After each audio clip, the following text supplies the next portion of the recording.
ter a honra da presença da professora Silvia Magalhães, que vai nos falar a respeito de um tema que a mim é muito caro, né?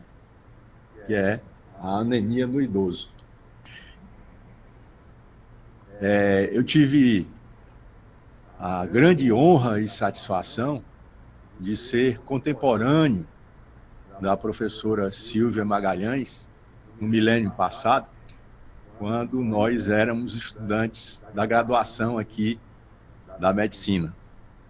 E nós fomos companheiros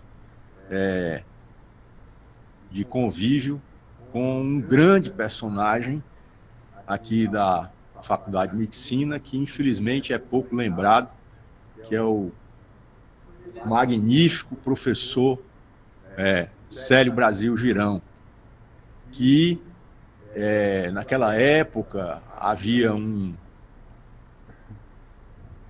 tradição, digamos assim, costume, de que quando você abordava certas questões aos professores, aí os caras diziam assim: não, porque na minha experiência. E o professor Célio Girão foi um dos primeiros que eu me recorde de chamar a atenção a respeito da fundamentação científica, propriamente dita, dos problemas aí, no caso, que ele se deleitava, né?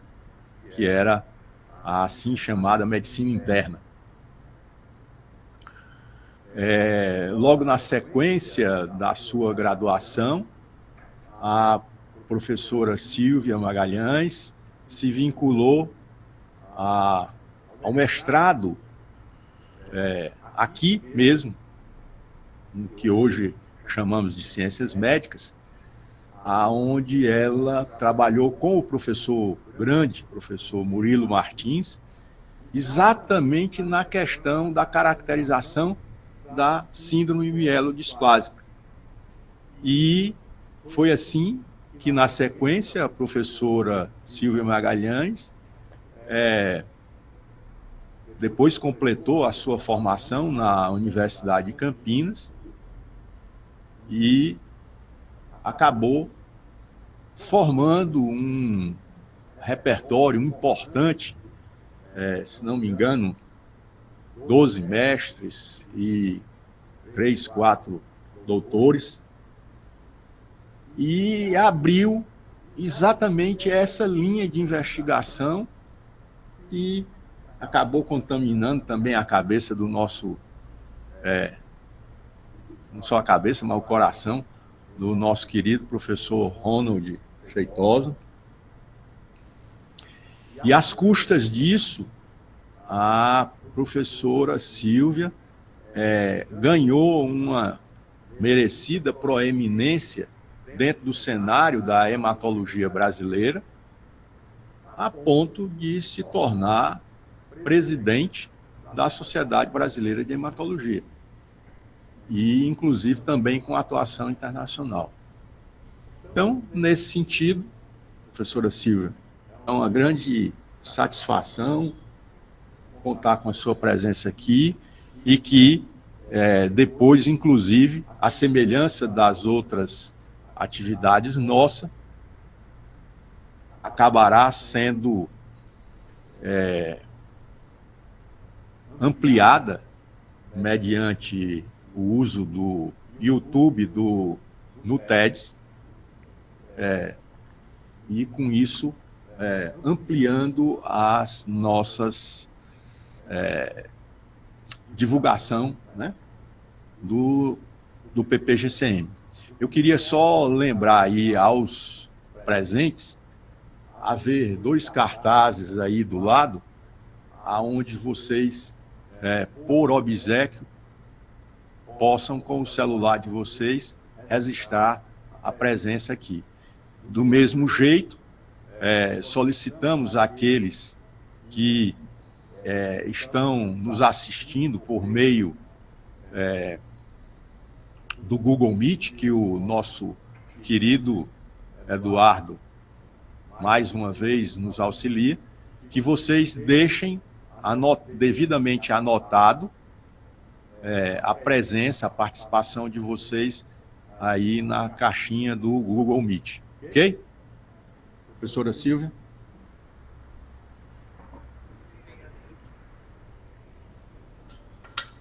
Bom dia a todos. Muito obrigada, meu amigo Armênio, pelas palavras gentis. Então, como disse o Armênio, eu muito cedo iniciei uma dedicação. Na verdade, eu me apaixonei por esse tema, que é a síndrome mielodisplastica, condição pré-leucêmica, e foi, assim, uma paixão definitiva.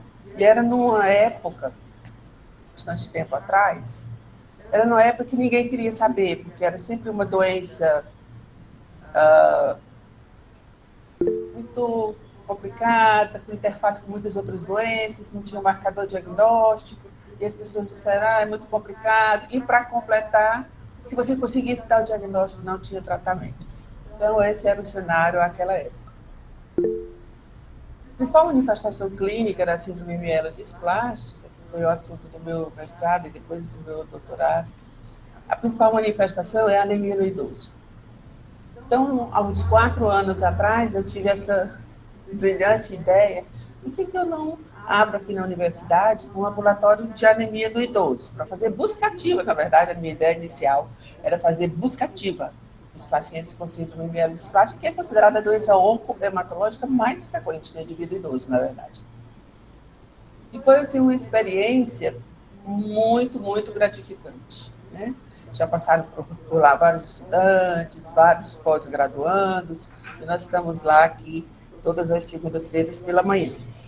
Então, o que eu vou trazer aqui para vocês são alguns dados, né, fazer uma contextualização com relação a quem é o idoso, as duas coisas importantíssimas do ponto de vista epidemiológico, que é a transição demográfica, a transição epidemiológica, nos definir mais ou menos o que acontece na medula óssea e na hematopoese do idoso, a anemia no idoso, e aí eu chamo a atenção que eu não aceito que chame anemia do idoso. Por isso que está em negrito, é anemia do idoso. Porque quando você diz anemia do idoso, pressupõe-se que o idoso, por ser idoso, pode ter anemia. Não existe anemia do idoso. Nenhum idoso é anêmico porque é idoso. Significa que toda anemia deve ser investigada.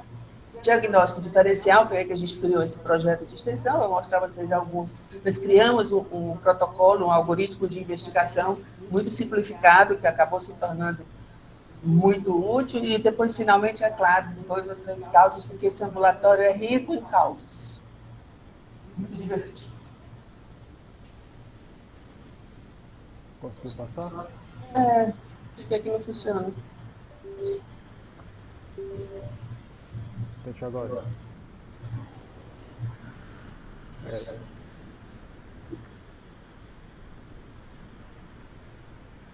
Vou parar aqui.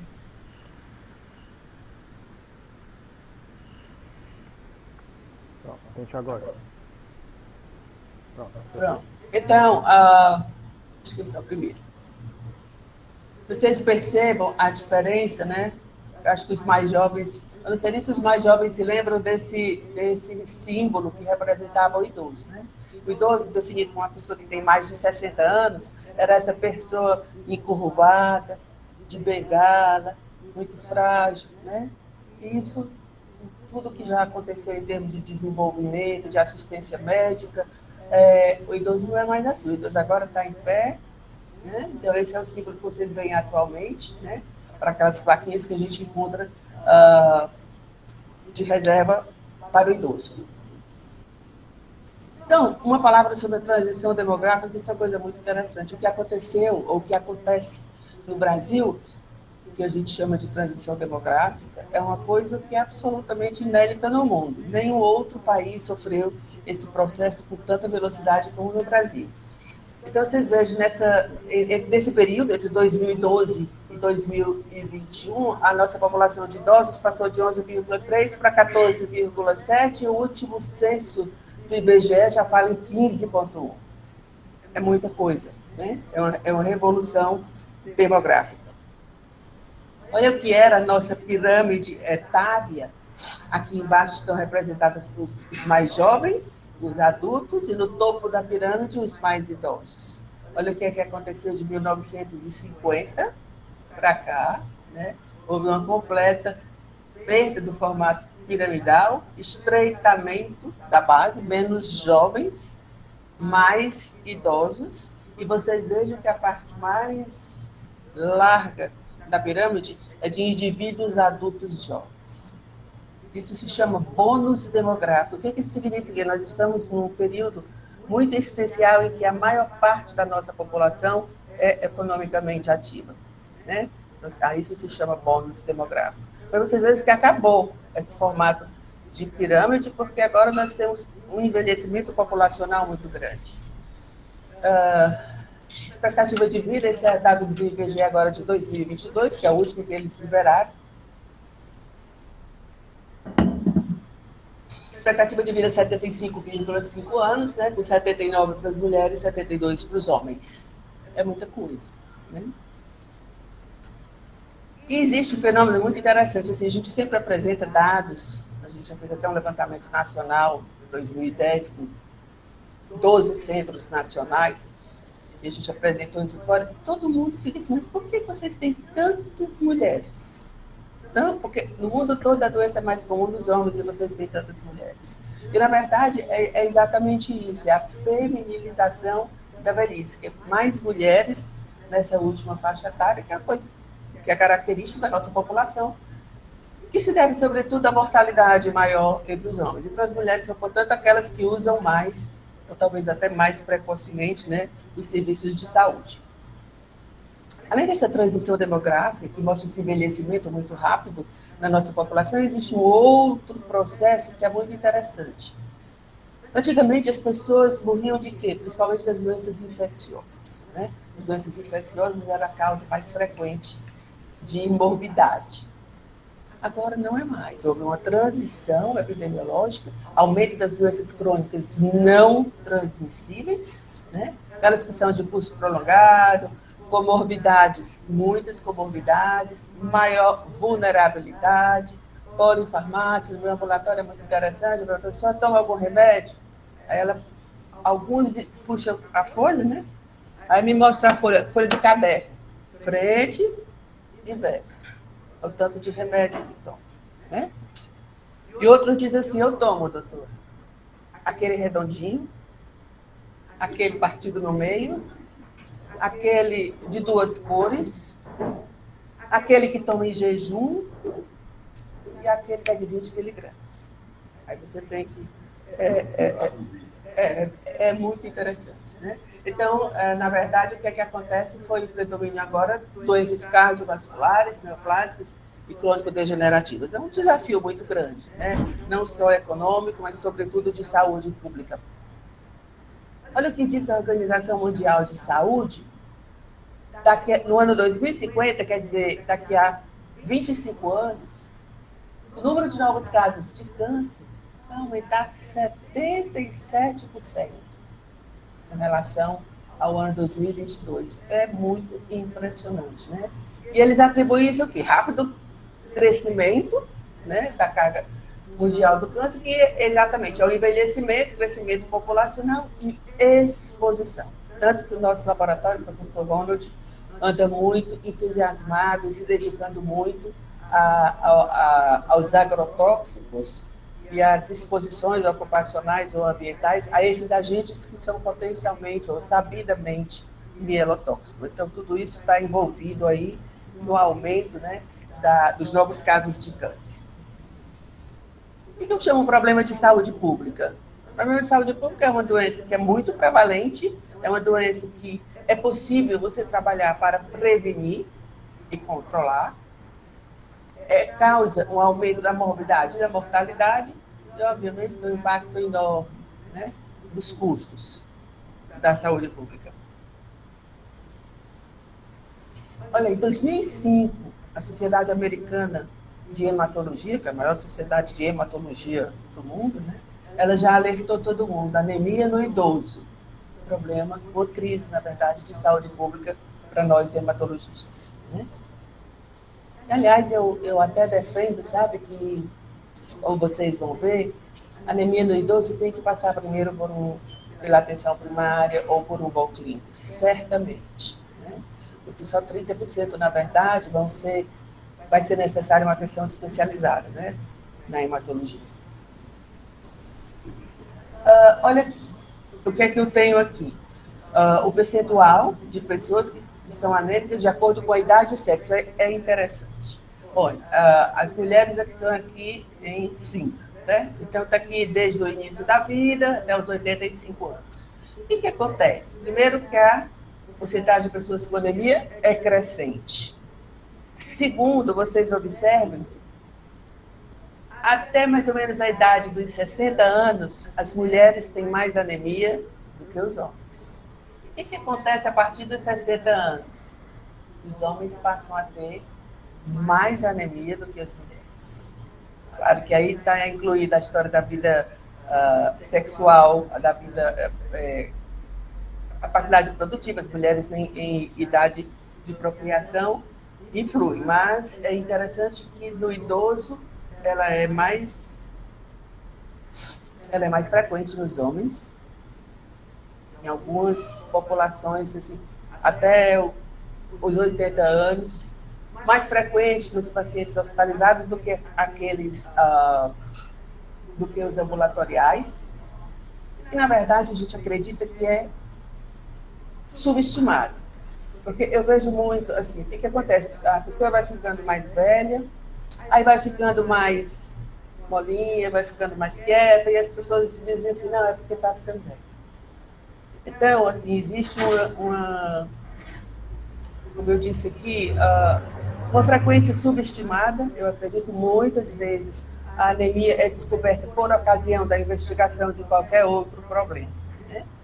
É multifatorial, né, como vocês vão ver. E outra coisa que eu acho que justifica muito também é porque todos temos muita resistência em usar procedimentos de investigação invasivos nos idosos, né? Então, isso aí também conta.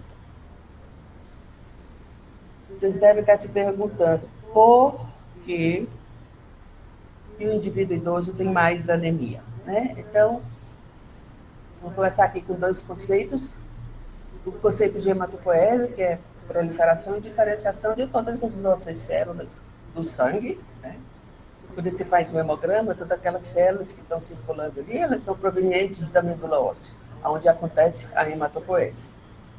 E o segundo conceito é o conceito de senescência. Chamando a atenção, quando a gente usa o termo senescência, nós estamos falando de um processo fisiológico, né? Nós não estamos falando de doença química. Então, são as alterações que acontecem mesmo no decorrer do tempo, devidas ao envelhecimento e que não configuram doença, né? A isso nós chamamos senescência. O que acontece, então, no idoso? Existem 4 alterações básicas que justificam muita coisa. Muita coisa. Então, tanto nos modelos humanos como em animais, a celularidade da medula está aumentada. Existem as alterações imunológicas que são secundárias à senescência e que criou-se esse termo imunossenescência. Existe um estado inflamatório crônico, né? Agora, todo mundo é inflamado. O idoso é inflamado. O obeso é inflamado, né? Eu acho que quem souber muita coisa de inflamação está bem na vida. E, obviamente, aquilo que a gente falou da exposição a agentes potencialmente mielotóxicos que levam a mutações, né? Mutações no DNA e, obviamente, tudo isso compromete saúde e longevidade. Então, é isso que nós vamos ver um a um, rapidamente. Existe uma diminuição da celularidade, eu chamo muita atenção. Existe a diminuição da celularidade, mas não se engane, o hemograma do idoso é para ser igual ao hemograma de um adulto jovem, né? Agora, é claro que ele tem uma capacidade de resposta, uma capacidade de reserva menor. E existe uma alteração muito interessante, porque vai ter diminuição dos linfócitos e um desvio para a linhagem mieloide, né? Uma coisa bem característica do idoso. E, por conta, claro, como eu disse para vocês, da inflamação crônica de baixo grau, com uma produção aumentada de citocinas pós-inflamatórias, que os americanos juntaram inflammation com aging e criaram esse termo inflammaging. Né? Programa normal. Imunossenescência. Eu tenho alterações do sistema imune inato, né? As células do sistema imune inato, piora de função de uma forma geral, né? Diminuição de fagocitose. Portanto, tudo que envolve diminuição de fagocitose, diminuição de apresentação do antígeno, tudo que envolve a função da imunidade inata comprometida vai levar ao aumento da incidência de doenças oncohematológicas e ao aumento, é claro, da suscetibilidade à infecção. Vocês vejam aqui, olha que riqueza, imunidade inata, né? Tudo que tem a ver com diminuição de quimiotaxia, diminuição de fagocitose, de citotoxicidade, apresentação do antígeno, tudo isso é prejudicado no idoso por conta dessas alterações na imunidade ativa. Imunidade adaptativa é interessante. Vocês observarem, vamos nos concentrar primeiro nesse quadro. Aqui fora está o indivíduo jovem, aqui dentro das linhas traçadas está o indivíduo idoso. Então, olha que o indivíduo jovem tem o seu timo, que produz as células T, e tudo acontece normalmente. No indivíduo idoso, existe a involução tímica, como nós sabemos, e isso leva à diminuição, é claro, das células T, que nós chamamos naive, das células T naive. E, obviamente, um aumento de células T senescentes. Isso é o que acontece com a população de linfócitos T. À direita, a população de linfócitos B, aquelas que são produzidas e diferenciadas na medula óssea, o indivíduo jovem. E aqui dentro da linha tracejada, o indivíduo idoso, diminuição da produção das células B. Aí o que acontece? Diminuição das células B naive também, aumento das células B memória. O que isso resulta? Né? Disfunção de habilidade de responder a novos patógenos e as vacinas. Né? E, claro, por conta disso, ao aumento da frequência que se observa de câncer nos indivíduos idosos. Eu sei que quando a gente olha para esse quadro, dá assim, né? Mas ele eu vou olhar com vocês, eu acho uma coisa que resume muito o que a gente acabou de dizer aqui. Aqui está a idade, tá? Então, nós vamos começar com essa linha verde, né? Vamos ver, olha. Máximo, quando o indivíduo é mais jovem, aqui é o estado de saúde. Olha o que acontece com o estado de saúde à medida que a pessoa envelhece. É uma linha descendente. É claro que à medida que a saúde diminui, a doença, a incidência de doença aumenta. O que acontece com a divisão na medula óssea das células progenitoras? Vai caindo, eu disse a vocês que existe uma diminuição de celularidade, de reserva medular. E olha o que é a imunocompetência. É também, né, decrescente. Então, isso aqui sumariza mais ou menos tudo que nós conversamos até agora. Essa história é muito interessante, o inflamage. Existe um aumento, a gente já tem vários trabalhos aqui no mestrado, tentando fazer a dosagem. Essa IL-6 é um problema para a gente conseguir dosar, mas assim, um aspecto universal da senescência é o aumento dessas citocinas pró-inflamatórias. Né? Isso está relacionado com mortalidade de todas as causas, fragilidade, doenças crônicas, prejuízo da capacidade cognitiva. Então, isso está relacionado a todo o quadro que caracteriza o indivíduo. Vou voltar, viu? É o quê? Alguém deixou o microfone ligado aqui, eu desliguei ele. Gabriel Falcão. Posso seguir? Pode?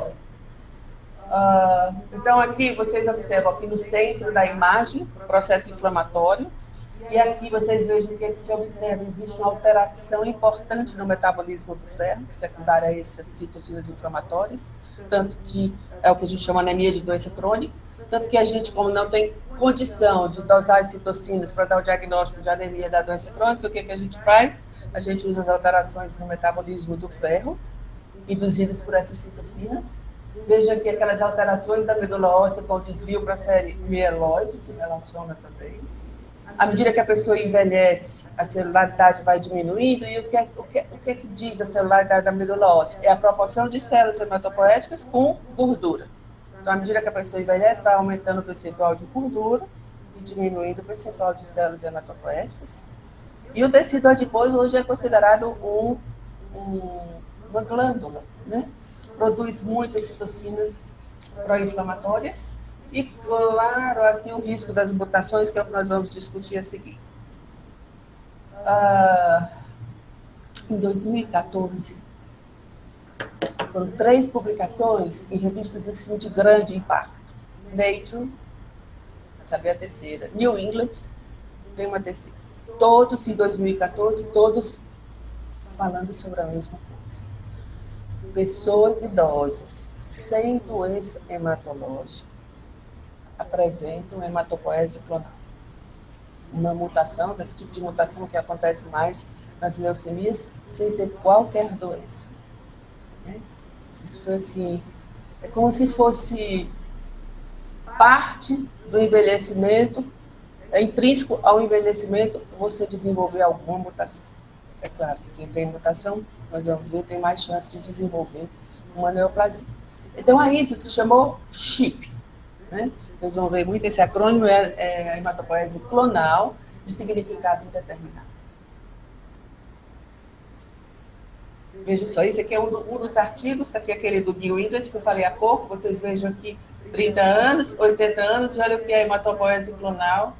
Nossa, aqui nesse caso chega a quase 60% dos indivíduos com idade superior a 80 anos. Né? E é claro, isso é diretamente envolvido com o aumento da frequência de neoplasias hematológicas, principalmente porque esses genes que são mutados são os genes mais comumente encontrados nas neoplasias hematológicas mieloides. Aí aqui, de novo, aquele círculo, né?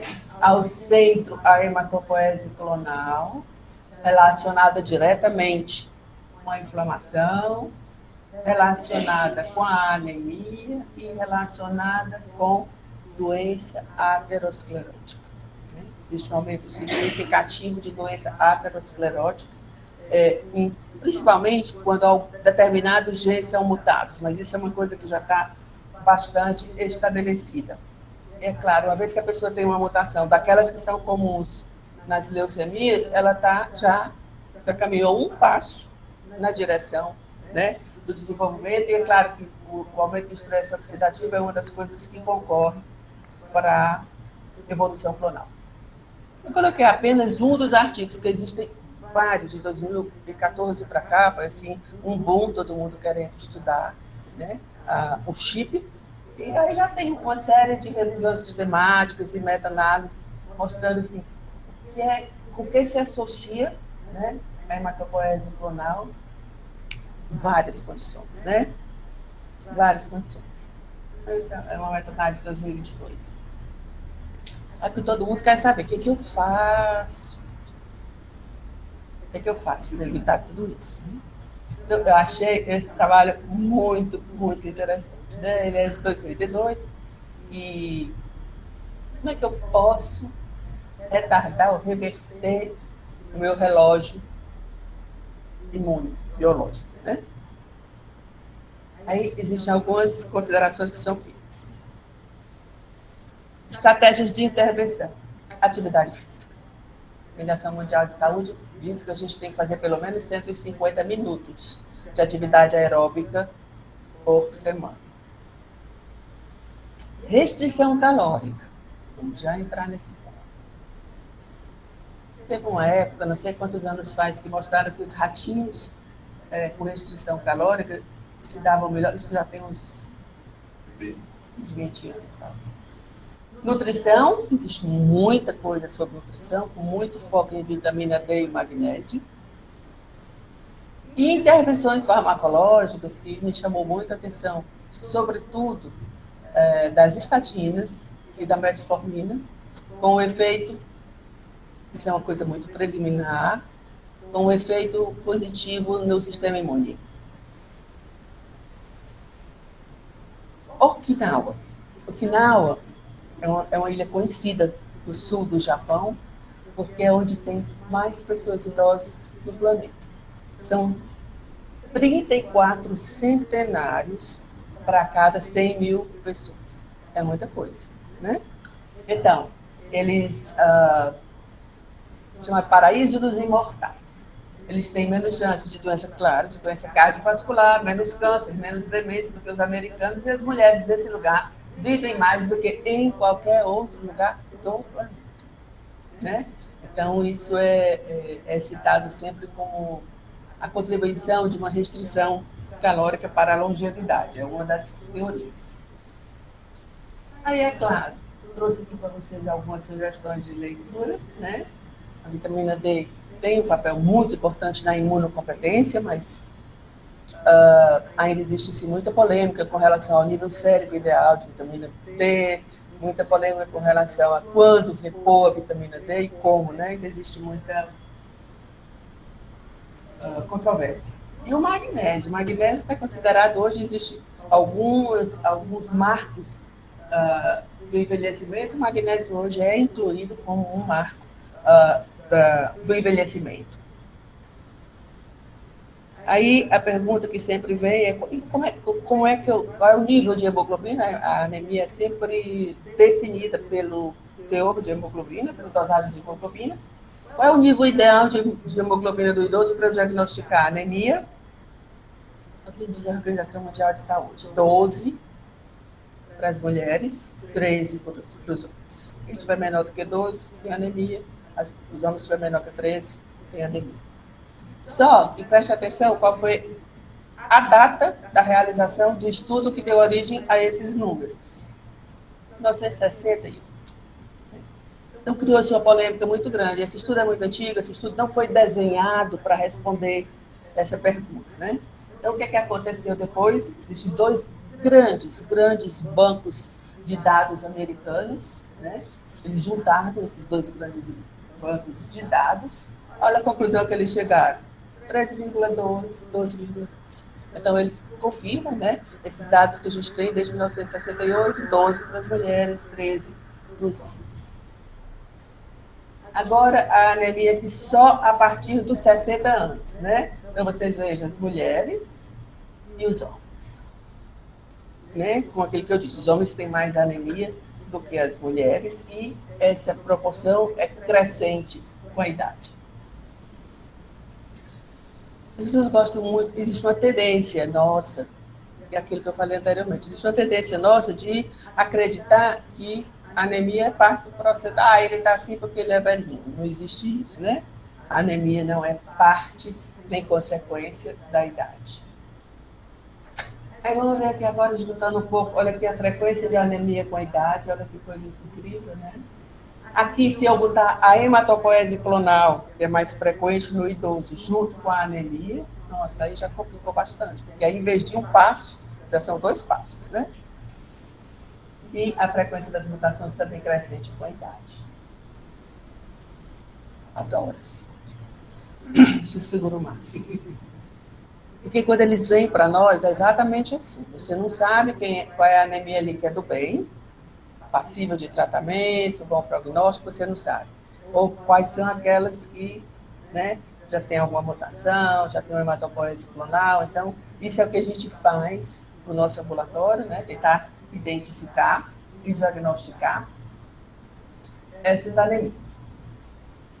Para vocês terem uma ideia, na verdade, o indivíduo que tem citopenias, né, anemia, neutropenia, plaquetopenia, né, eles têm um risco, né, de doença hematológica maligna e mortalidade.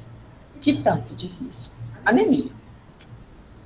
É muito impressionante. À esquerda, os indivíduos menores de 60 anos, à direita, os indivíduos maior do que 60 anos, e olha que é a incidência cumulativa de neoplasias hematológicas nos jovens e nos idosos, por ter anemia. Abaixo, plaquetas. Nos jovens, incidência de neoplasias hematológicas, e olha nos idosos. curiosamente, não se observou diferença na contagem de neutrófilos. Parece que você ter neutropenia isolada, né, não resulta em aumento da incidência das neoplasias hematológicas. A anemia, ela tem um impacto muito negativo onde ela estiver, principalmente se junto a outras condições. Claro que pela anemia em si, como marcador de doença mais severa, indicador, obviamente, de menor probabilidade de resposta. Então, você pega, por exemplo, um indivíduo que tem 7 gramas de hemoglobina e tem coronárias pérvias, é uma coisa. O indivíduo que tem 7 de hemoglobina e doença arterial coronariana é um problema, né? Então, gosto mais da mão do que do fundo de saco conjuntival para avaliar a palidez. Então, olha, tudo fica pior, né, no idoso com anemia. Capacidade de funcionar, queda, hospitalização, função cognitiva, risco de doença cardiovascular, óbvio, qualidade de vida, a fragilidade e a maior mortalidade de todas as causas. Eu gosto muito desse gráfico, apesar ele é de 2002, né? Já tem mais de 20 anos, mas é muito interessante porque, olha, as pessoas aqui no azul tem só a doença, tá? E no vermelho, a doença e a anemia. Diabetes médio, só diabetes. Diabetes mais anemia. Insuficiência renal crônica, só insuficiência renal crônica. Insuficiência renal crônica mais anemia. Viram como aumenta significativamente a mortalidade, né? Insuficiência cardíaca, só anemia. Só anemia e, só insuficiência cardíaca com anemia. Então, é um marcador de mortalidade associada a qualquer doença. É o que vocês observam aqui, está aqui as mulheres, tá certo? Aqui a idade, a concentração de hemoglobina. 6, mais anêmico, aqui vai melhorando até 10. Quanto mais anêmico é o doente, maior é a mortalidade. Vocês vê que a mortalidade vai diminuindo à medida que ele vai melhorando.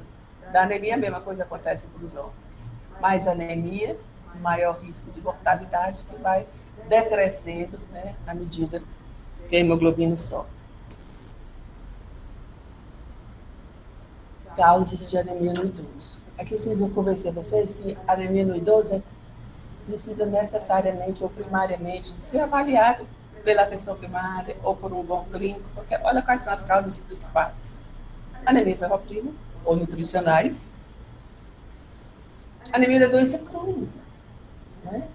Então, só 30% deveria ir para uma atenção especializada, na verdade, né? Eu fico muito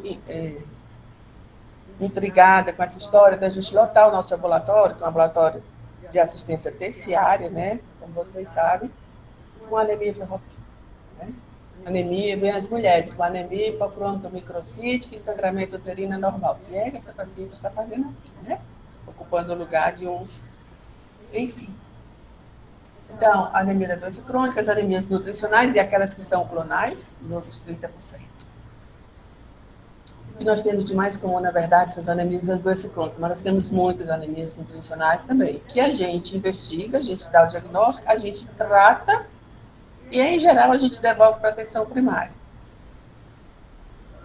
Deficiência do ferro é campeã, né? Perdas crônicas, a gente sempre faz investigação do idoso. Anemia ferroprima significa necessariamente investigação endoscópica, porque as causas mais frequentes são o sangramento, né, pelo tubo digestivo, e esse sangramento, em geral, é de causa neoplásica, né? A deficiência do folato e a deficiência de vitamina B12, menos comuns. As anemias, tanto a ferroprima, claro, como as anemias da doença crônica, a gente precisa muito entender o que é o metabolismo do ferro.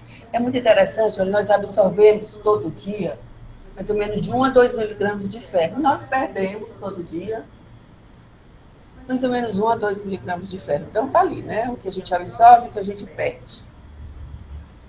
O hemácio senescente, que é retirado da circulação, o ferro dessa hemácia senescente é todo integralmente aproveitado para a produção de uma nova hemácia. Como é que a pessoa faz anemia ferroprima, então? Não é? sempre tem uma causa. E essa causa eu digo para os meninos, 50% da sua obrigação é dar o diagnóstico da anemia ferropriva e iniciar a reposição. Os outros 50% é você identificar e tratar a causa. Né? Isso é muito importante. E coisa importante, nós não temos um mecanismo fisiológico de excreção do ferro, que é outro ponto. Né? Então, quando a pessoa faz anemia ferropriva, com certeza está perdendo por amor. E é por isso que eu sou muito contra o tratamento empírico. Então, a pessoa vai extremamente comum. Vai procurar uma atenção primária, está com anemia, sulfato ferroso. Eu fico achando assim, é como se toda icterícia fosse hepatite. Aí o que acontece? O que acontece muito frequentemente é que você deixa passar uma coisa muito importante, que é a investigação da causa. Os doentes vão para casa, né? Você não sabe se melhora, se não melhora. Vou mostrar um caso aqui interessante para vocês, que veio da atenção primária. E a pessoa se isenta, o profissional que faz o uso empírico, se isenta de investigar a causa. Né? Então, esse é o tratamento padrão ouro, é o ferro oral, né? Sempre de olho no ferro elementar, que né, não é necessariamente os miligramas que estão escritos na caixinha, né? A gente tem que considerar o ferro elementar. Ferro parenteral de casos muito específicos, né? E, claro, transfusão é o último caso. Transfusão é uma paciente que tem um sangramento ativo, por isso de correção cirúrgica, só fica boa se operar, mas ela tem 5 gramas de hemoglobina, e o anestesista não opera, então é sim o último caso, né? A transfusão. Olha aí, as hemácias de uma anemia ferropriva, procrônicas microcíticas. A inflamação crônica, né? Para nós é a causa mais comum. A avaliação e restauração das citocinas inflamatórias é impraticável, não há rotina, né? Mas a gente sabe que se a gente usa as alterações dessas citocinas inflamatórias no metabolismo do ferro. O que essas citocinas inflamatórias fazem? Né? Elas prejudicam a mobilização do ferro dos depósitos e o indivíduo cursa com ferropenia. Imagine, ferro sérico diminuído igualzinho à anemia ferropriva. O que diferencia é o depósito. Então, a gente usa o metabolismo do ferro para o diagnóstico da anemia da doença crônica, só que ela é multifatorial.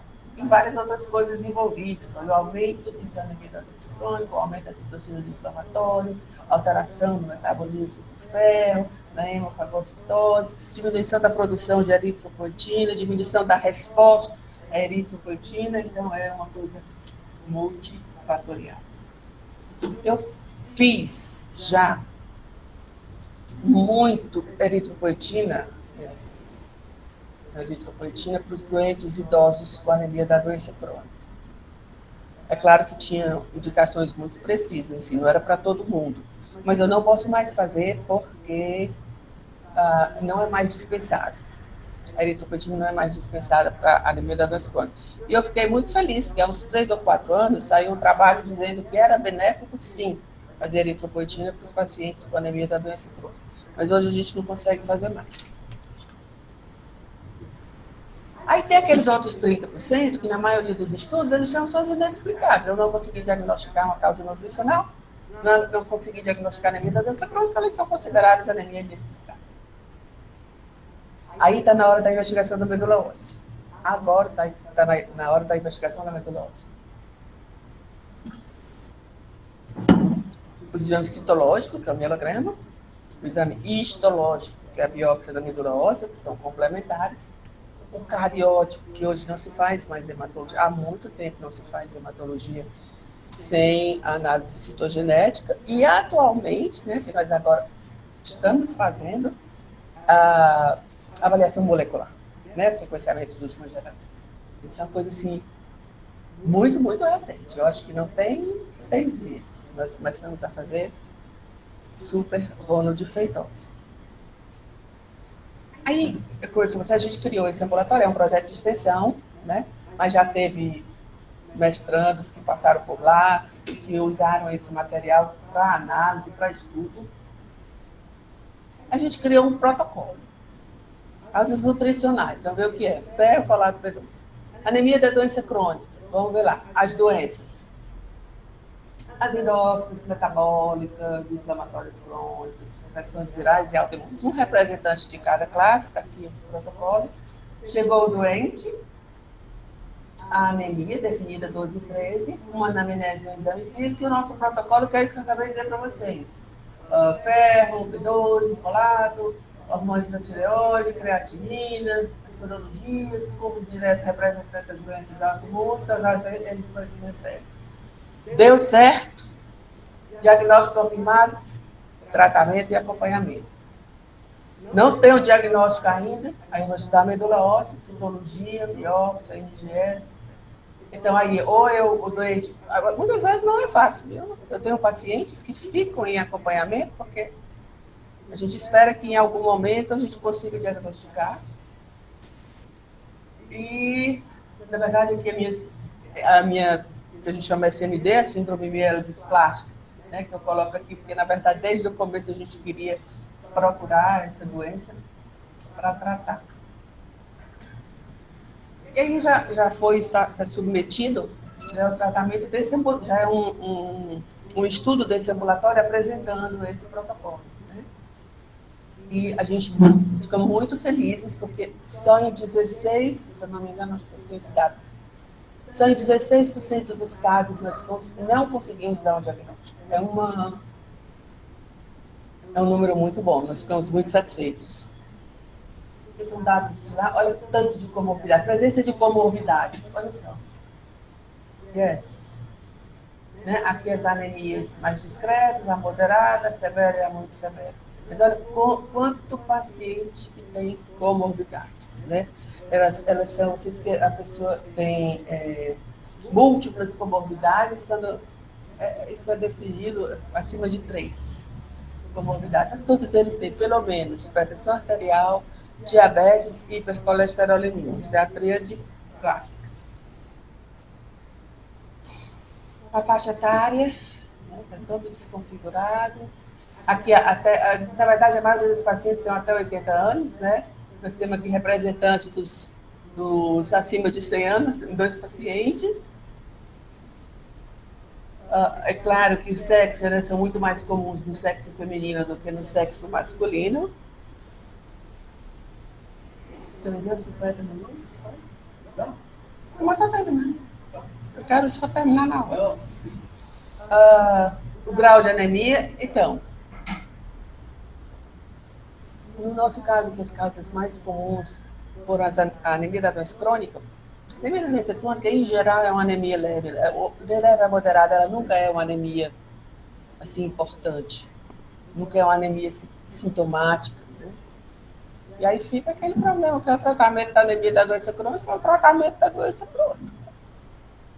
Então, em geral, a anemia é leve ou moderada. Quando o indivíduo chega com anemia severa, que a gente define aqui como uma hemoglobina menor do que 8, aí as coisas ficam diferentes. 76% dos casos diagnosticados, muito feliz, né? Aqui o resto aqui são pacientes, nessa altura dessa avaliação, eram os pacientes que já tinham, que não tinham esse diagnóstico, mas também tinha aqueles que estavam em investigação. Aqui ninguém quer, né? Outras citopenias associadas à anemia. Você ter outras citopenias associadas à anemia, fala muito a favor de doença da medula óssea, né? Não é bom. Então, nós tivemos 40% dos indivíduos associados a outras citopenias. Olha aí.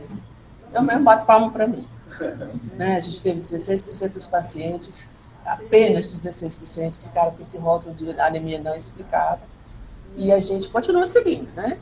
Continua seguindo. Mas eu acho que foi assim, foi um trabalho, né, de todo o grupo muito bem sucedido. Eu acho que está correndo. Vamos à melhor parte. Eu tenho 3 causas para contar para vocês. Agora, um pouquinho de humor, né? Esse é o meu pé de ora pro nobis. É muito interessante. Eu atendi uma paciente, uma consulta demorada, nesse ambulatório, e ela passou o tempo todo me doutrinando sobre os benefícios divinos do Ora Pro Nobis. O cara diz, doutora, eu sinto isso, eu sou portadora disso, mas eu uso Ora Pro Nobis. O que é que essa criatura está fazendo aqui? Essa Ora Pro Nobis cura todos os males, né? Aí quando terminou a consulta demorada, aí ela disse, olha, doutor, eu queria lhe agradecer muito, doutora, muito obrigada. Eu disse, muito obrigada, não. Traga minha muda de Ora Pro Nobis. Tá aqui ela, já bem grandinha, ela trouxe, né? Virou assim uma grande amiga, tá ótimo. E aí aqui já é a minha plantinha, que ela trouxe a muda de Ora Pro Nobis. Conhecia? Depois eu fui investigar já as farmácias de produtos manipulados, já tem até Ora Pro Nobis em carro. Esse que é incrível esse caso. 6 meses na atenção primária, rodando com anemia macrocítica. E tomando ferro. Gente, que anemia macrocítica e ferro estão assim, né, muito distantes. A anemia da ferropriva, ela é normocítica, normocrômica ou hipocrômica microcítica. E essa criatura com anemia macrocítica, tomando ferro não melhorar, parenteral. Aí ela chegou para mim com anemia e sobrecarga de ferro iatrogênica. Aí, a confusão. Quando ela chegou na porta, que eu olhei para ela, eu fiz um curso muito bem feito aqui na Universidade Federal do Ceará, me orgulho. Fiz residência em clínica médica muito bem feita aqui na Universidade Federal do Ceará. Eu olhei para ela e disse assim, menina, isso é face típica de hipotiroidismo. Como é o nome da senhora? Ela bolou bem a boca e disse. Aí ela começou a se queixar daquelas coisas que estão no livro clássico. Ela tinha aumento de peso, retenção de líquido, cabelo, voz arrastada, fusão de peso, tudo. E a face micocedematose. A senhora vai bem ali, usar o seu TSH e volte, né? Na verdade, o TSH dela está superior a 10. Né? E aí eu mesma comecei a levar tiroxina para ela, pedi a ultrassonografia do pescoço. Então é bom você ter assim, uma noção mínima, né, dos cuidados mais básicos. 4 meses depois, encaminhei para o segmento, que eu não ia ficar acompanhando, não tenho experiência para isso. E, por 4 meses, ela voltou com o TSH normal e sem anemia. Uma coisa impressionante, né? Quer dizer, ela precisava ter vindo a um hematologista. Não me chamaram, não. É claro que não. E vai ter uma festa aí, né? Essa paciente foi muito engraçada, porque apesar dos 6 meses de atenção primária, eu disse para ela, a senhora sente ali, por favor, que eu vou lhe examinar. Ela ficou olhando para mim assim. Eu repeti, a senhora sente ali que eu vou lhe examinar. Ela olhou assim, quem, eu? Só estamos as duas aqui. Como é, né? Aí ela disse assim, doutora, porque nesses 6 meses que eu tenho rodado, nunca ninguém me examinou. Então, isso aí é uma coisa que eu vejo todo dia, né? Não se examina mais. E esse é o último caso, porque é bem isso aí, ó. Quando você pensa que já viu de tudo, foi assim que eu fui surpreendida. Esse é o meu caso mais recente. O paciente chegou e disse assim, doutora, a senhora está tão obrigada. Tudo bem, a senhora hoje está um chá. Mas tem uma coisa errada aí. Aí, essa consulta inteira me elogiando. Quando chegou no fim, ele disse assim, eu trouxe um bilhete para a senhora. Vou mostrar o bilhete. Vou ler para vocês. Doutora, eu queria saber se tem dinheiro para me emprestar. 10 mil reais. Para eu botar um mercantil. Pago de pouquinho. Não é o máximo. Você pensa que já vi, esse é o meu ambulatório, né? Então, o trabalho de revisão agora é 2024, como se trata a anemia no indivíduo idoso. Nós escrevemos um capítulo para a 3ª edição desse livro, que está no tela, sobre anemia no idoso. E aqui um comentário geral, né, de repensar o envelhecimento, né, já que nós não somos mais aquelas pessoas encurvadinhas de bengala. Eu fui atrás de saber quantos estudantes tem na universidade com mais de 60 anos. A universidade tem 49 estudantes com idade superior a 60 anos. É o máximo, né? Aí eu vou fazer minha homenagem agora, é claro, né? Doutor Ormando Campos, conhecido, né? Ormando é uma figura, um hematologista, né? Conhecido de nós todos, maravilhoso. O Ormando está fazendo veterinário. Nossa Senhora, né? Às vezes a gente aplaude. E claro que eu pedi a ele, se eu posso gabar você nas minhas aulas, eu não podia deixar de fazer menção, né? Os dois grandes titulares da hematologia. Acho que pouca gente aqui conheceu. Doutor Murilo? Muito jovem tu, né? Isso é lá, Priscas Eras, né? Os grandes titulares da hematologia, doutor Murilo Martins e doutora Helena Pereira. E nós, aquele menino que estava ali, desse aqui, que foi um dia que nós resolvemos tirar uma foto, mestrando, alunos de graduação, PIBIC, né? Nosso ambulatório. Gente, muito obrigada.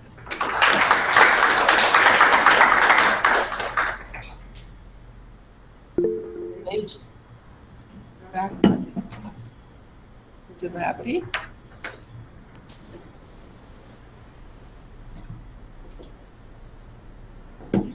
Bem, pessoal, a sessão está aberta aí à discussão.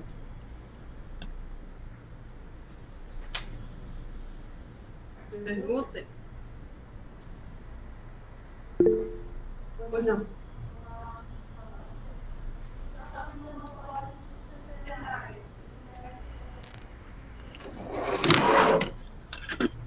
Ninguém tem desconto. É a mesma coisa. A única população que tem desconto, está me ouvindo bem? A única população que tem desconto na hemoglobina são as grávidas, né?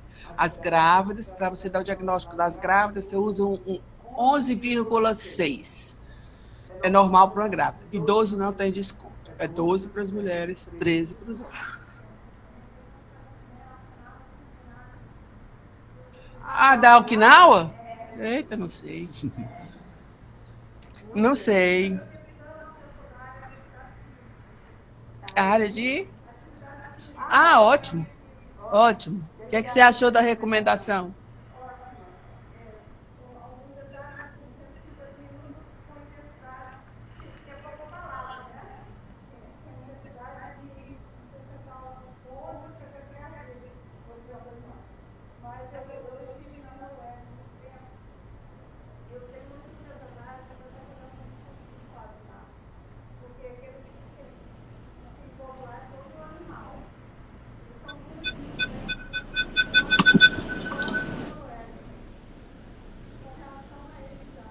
Aham.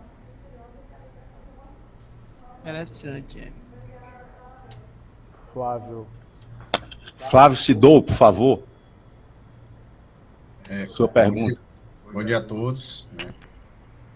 Gostaria enormemente de agradecer a oportunidade de ter assistido essa aula. Eu sou otorrinolaringologista e vejo, dentro da nossa rotina, a gente pede, principalmente nos pacientes com tontura, professor, a gente pede, né, um exame de sangue. E certamente depois dessa aula eu vou olhar os hemogramas de outra forma. Posso fazer uma sugestão, Flávio? Pois não. Inclua na sua solicitação de hemograma a contagem de reticulócitos, que é um definidor, importantíssimo no diagnóstico diferencial, é um exame de baixíssimo custo, contagem de reticulócitos.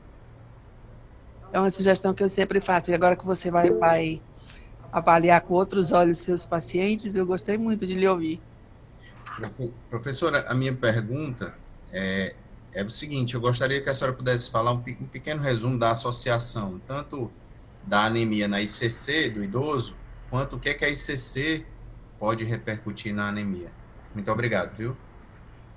Ciência cardíaca congestiva existe muito trabalho sobre essa associação de insuficiência cardíaca com anemia, né? Mas o que a gente vê mais na prática clínica é o paciente descompensar por conta da anemia, né? Que quando eu disse para vocês aqui, eu usei o exemplo da doença arterial coronariana, a gente olha, uma coisa é ter 7 gramas de hemoglobina e coronárias pérvias, outra coisa é você ter doença arterial coronariana, outra coisa é você ter insuficiência cardíaca congestiva.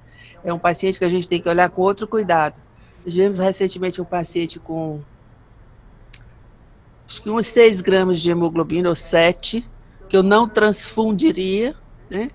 Mas é um paciente portador de insuficiência cardíaca congestiva, em tratamento, mas que morava muito longe, não ia poder voltar, não tem assistência médica onde ele mora. Então, aí eu realmente, por conta dessa condição, resolvi transfundir. Transfundir a insuficiência cardíaca congestiva também é preciso um certo cuidado, porque a gente pode induzir hipervolemia, né? Então, a gente nunca transfunde tudo de uma única vez, com cuidado da hipervolemia. Tem muito trabalho dessa associação de anemia com insuficiência cardíaca. Muitos. Obrigado. Flávio, obrigado. Tereza Cristina, por gentileza. Oi, bom dia a todos e todas, né? Professora, parabéns pela sua apresentação.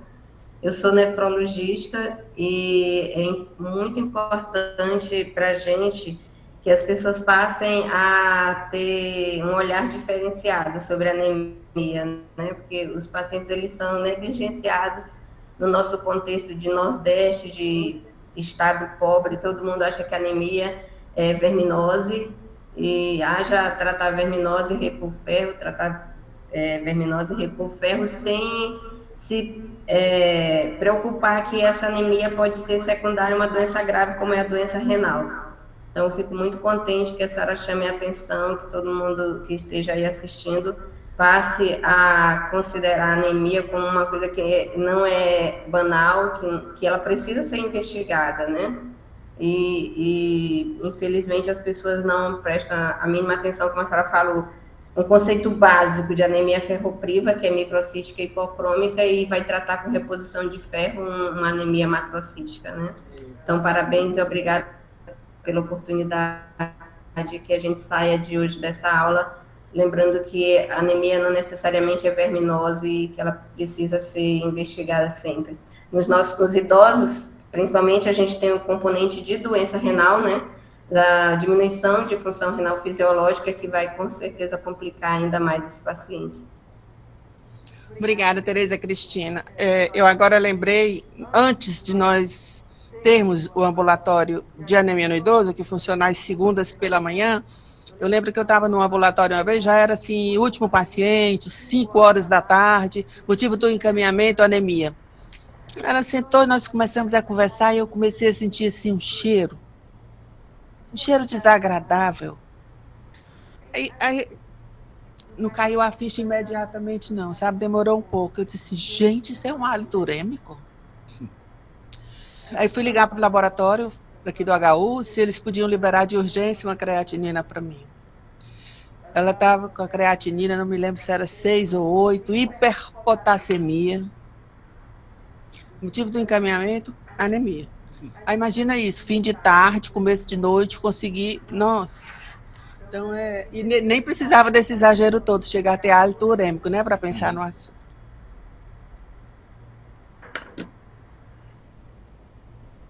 Professor Oriá, por gentileza.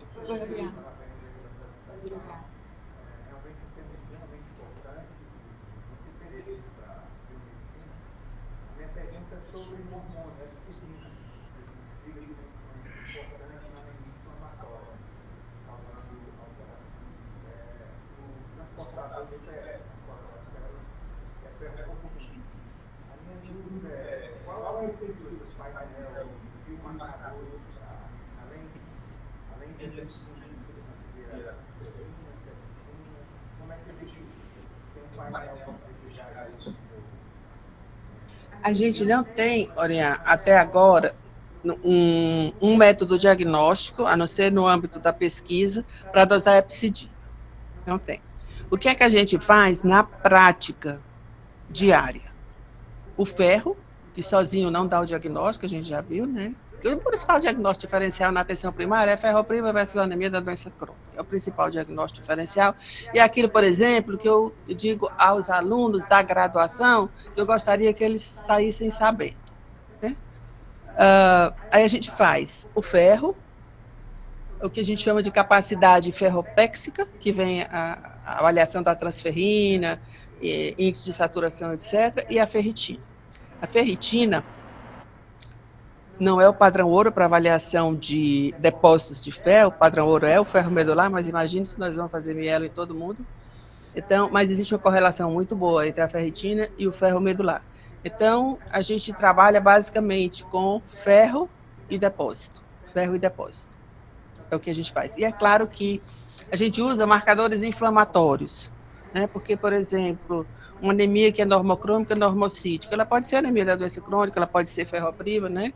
Então, eu não tenho nada além disso que eu possa fazer, né, no âmbito, assim, na prática geral no SUS, e mesmo, assim, ferritina, ferroportina, não se dosa, não tem, assim, um teste ainda, pelo menos não, só no âmbito da pesquisa mesmo.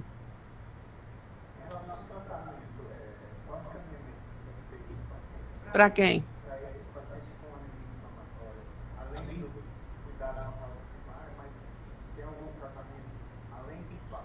Não. Não, a eritropoetina é um tratamento adequado, né? Eu fiz durante muito tempo aqui e fiquei muito feliz quando eu vi uma publicação dizendo que era para fazer mesmo em determinados casos. Mas aí no SUS não se libera mais, né? Mas é um tratamento, sim, é um tratamento. E aí, obviamente, que muitas vezes a dose não pode ser farmacológica, tem que ser uma dose... Aliás, não pode ser, como é? Não pode ser uma dose fisiológica, como a gente faz reposição, por exemplo, de hormônio tireoidiano. Tem que ser uma dose farmacológica maior. Os nefrologistas...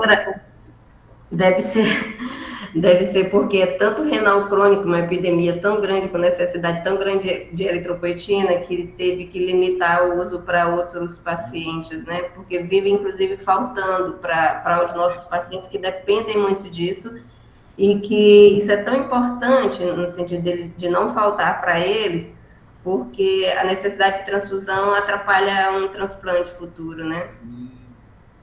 Tereza, eu fiquei muito aborrecida quando me proibiram de prescrever eritropoetina para os renais crônicos, sabe? Porque eu pego o renal crônico, né? Eu pego o renal crônico que vem da nefrologia para ouvir a opinião do hematologista. Então, eu olho e digo assim, bom, aqui tudo bem, é eritropoetina. Eu vou prescrever e eu fiquei muito aborrecida quando um dia disseram que eu não podia. Só quem pode é o nefrologista, mas acho que agora eles já corrigiram isso daí. Mas é bem isso mesmo. E a dose é uma dose fisiológica, né? Vocês fazem eritropoetina de 4.000, a gente usa eritropoetina de 40.000. Então, é bem uma dose farmacológica mesmo.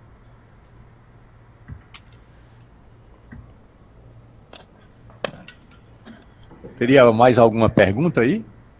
Oba.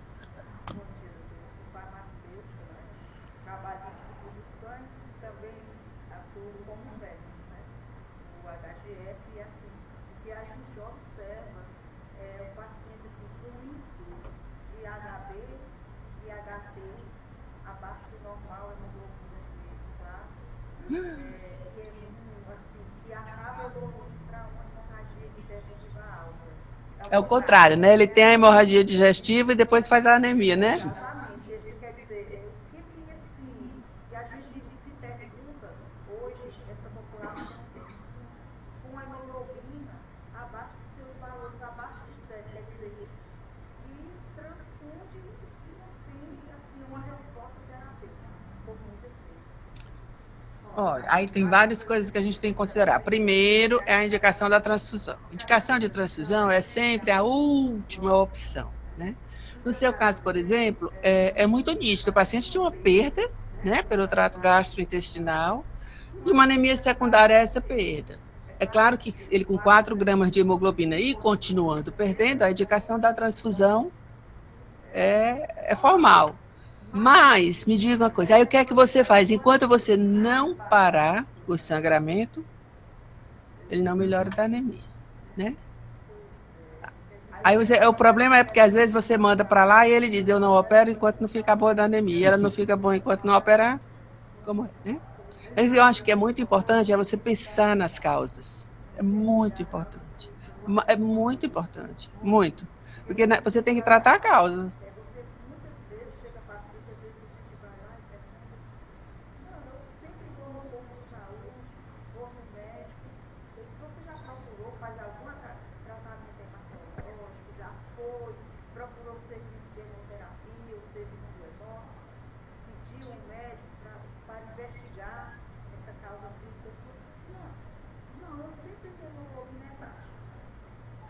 Eu escuto isso todo dia.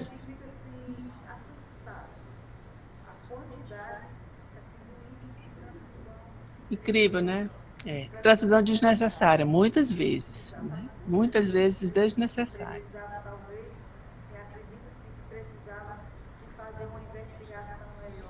Então, esse protocolo é um protocolo dirigido à atenção primária. Entendeu? Na verdade, eles deveriam fazer essa investigação, que é uma investigação simples, e não havendo resultado após esse protocolo, que teoricamente daria o diagnóstico de 60% de todos os casos, é que ele deveria ser encaminhado para cá. Mas isso é muito verdade, você está dizendo, às vezes eu recebo doente, motivo do encaminhamento para transfundir. Ora, onde já se viu? Ninguém faz transfusão a não ser que eu tenha um diagnóstico, né? Porque até, inclusive, para muitas condições, uma transfusão prévia atrapalha, né? Atrapalha a gente. Existe um remédio... Posso dizer porque está gravando? Não, está gravando. Existe tem algum dermatologista... Aqui, não. Existe uma pomadinha, não vou dizer o nome, que ela faz tudo, sabe? Ela tem um antifúngico, ela tem um anti-inflamatório, ela tem um antibiótico, ela trata 4 coisas. E quando os pacientes vêm para mim, eu me lembro muito dessa pomada. Lembra dela? Porque assim, quando eu estava na residência, eu passei não me lembro mais, no internato, e os dermatologistas tinham muita raiva de quem passava essa pomada, porque você olhava a lesão, não sei o que é, aí passa a pomadinha, né? Aquela que resolve tudo. Quadriderme.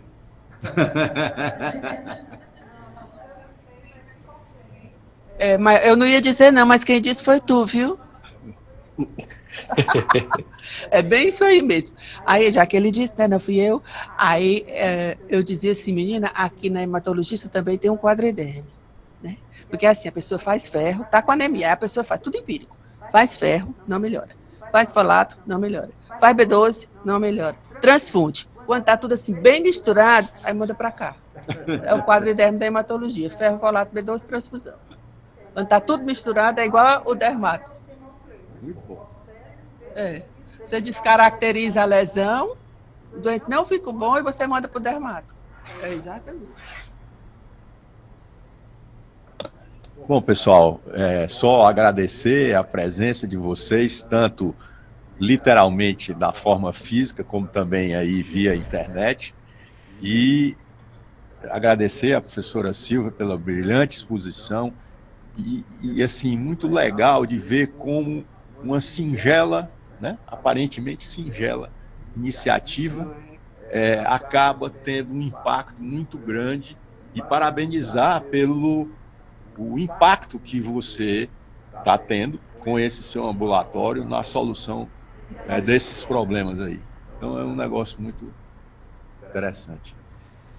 E por fim, dizer que no mês de fevereiro deveremos ter aqui para conversar conosco a professora Gerliane de Castro Brito. Muito obrigado, até a próxima. Obrigada.